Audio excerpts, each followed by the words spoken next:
देखिए, समय के साथ लगातार चाइना के प्रति दुनिया के अलग अलग देशों का नजरिया बदलता जा रहा है। चाइना अपनी करतूतों की वजह से दुनिया के लिए उतना ज्यादा रिलायबल अब नहीं बचा है। साथ ही उसके जो प्रोडक्ट हैं उनके ऊपर भी कई तरह के सवाल उठते हैं, जिस वजह से आने वाले समय में चाइना को इन सारी चीजों का खामियाजा भुगतना पड़ेगा। खासकर इस समय अमेरिका की अगर बात की जाए तो अमेरिका के संदर्भ में हम लोग भारत को ही इस समय पीड़ित पा रहे हैं कि उनकी जितनी भी कार्रवाइयां हो रही है, स्पेशली डोनाल्ड ट्रंप के द्वारा, वो सारी की सारी भारत के खिलाफ है। हम इस बात को भूल जाते हैं कि चाइना के प्रति भी उनका रवैया बहुत ही ज्यादा सख्त है, जिसका खामियाजा चाइना को भुगतना पड़ रहा है एट द प्रेजेंट टाइम। और चाइना का इस वजह से काफी ज्यादा एक्सपोर्ट बाधित भी हुआ है। इसी वजह से हमें देखने के लिए ये मिल रहा है कि चाइना भारत की काफी ज्यादा तरफदारी कर रहा है। अमेरिका के उठाए गए किसी भी कदम को जो भारत के खिलाफ हो उसे न केवल कंडेम कर रहा है, बल्कि अमेरिका के उन फैसलों को काउंटर करने के लिए भारत को लगातार मदद भी कर रहा है। भारत से इंपोर्ट बढ़ा दिया। भारत का इंपोर्ट बढ़ाने के लिए भारत की जेनरिक मेडिसिन के ऊपर लगाए जाने वाले 30% तक के टैक्सेस भी चाइना द्वारा हटा दिए गए। जीरो टैरिफ पर हम लोग चाइना को अपना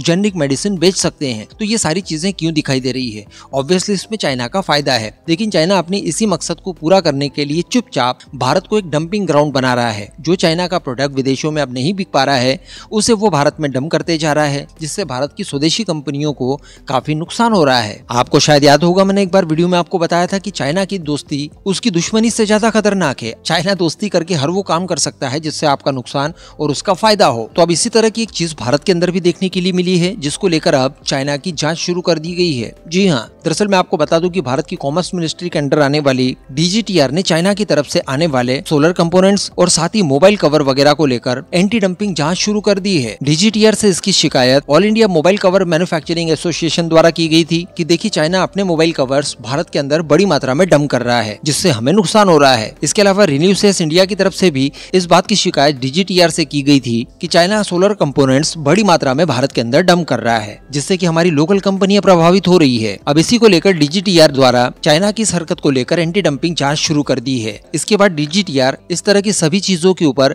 एंटी डंपिंग शुल्क लगाने के लिए भारत सरकार से सिफारिश करेगी। इसके अलावा बताया ये जा रहा है कि DGTR के पास एक और शिकायत आई है, जिसमें मलेशिया और इंडोनेशिया द्वारा भी काफी चीजें भारत के अंदर डंप की जा रही है, जिसमें क्लियर फ्लोट ग्लास का नाम निकलकर सामने आया है। तो इसको लेकर भी जांच शुरू की जाएगी और इनके सामानों के ऊपर भी एंटी डंपिंग ड्यूटी लगा दी जाएगी, जिससे होगा ये कि इनकी कीमतें भारत के अंदर बढ़ जाएंगी और ये अपने प्रोडक्ट को भारत के अंदर डंप नहीं कर पाएंगे, जिससे भारत के लोकल उद्योगों को आगे बढ़ने का मौका मिलेगा। तो कहने का मतलब, चाइना के साथ अगर आप दोस्ती करते हैं अच्छी बात है, आप अपना हित साधिए, उसे अपने एक औजार की तरह इस्तेमाल जरूर कीजिए, लेकिन काफी ज्यादा कॉन्शियस भी रहिए। वो दोस्ती का नाजायज फायदा उठाने में अव्वल दर्जे का बदमाश माना जाता है। इस पूरे मुद्दे पर अब आपका क्या मानना है? नीचे कमेंट करके जरूर बताइएगा।